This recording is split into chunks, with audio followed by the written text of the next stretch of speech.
শুরু হয়ে গেছে জুলাই স্মৃতি জাদুঘরের উদ্বোধনী অনুষ্ঠান। মঞ্চে অতিথিদের আসনও পূর্ণ।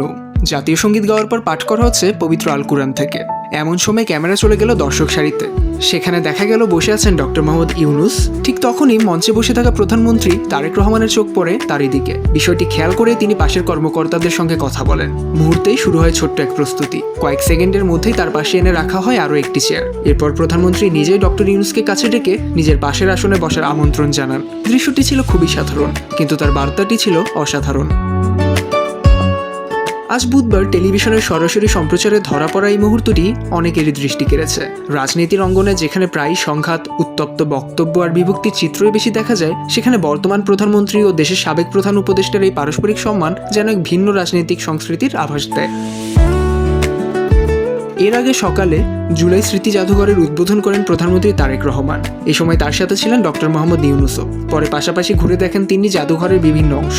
বিভিন্ন প্রদর্শনী ঘুরে দেখার পাশাপাশি তাদের আন্তরিক আলাপচারিতার দৃশ্যও ধরা পড়ে ক্যামেরায়। অনেক সময় বড় বার্তা দিতে বড় কোনো বক্তৃতার প্রয়োজন হয় না। একটি ছোট্ট আচরণ, একটি আমন্ত্রণ কিংবা একটি সম্মানসূচক আসনই হয়ে ওঠে নেতৃত্বের সবচেয়ে সুন্দর পরিচয়।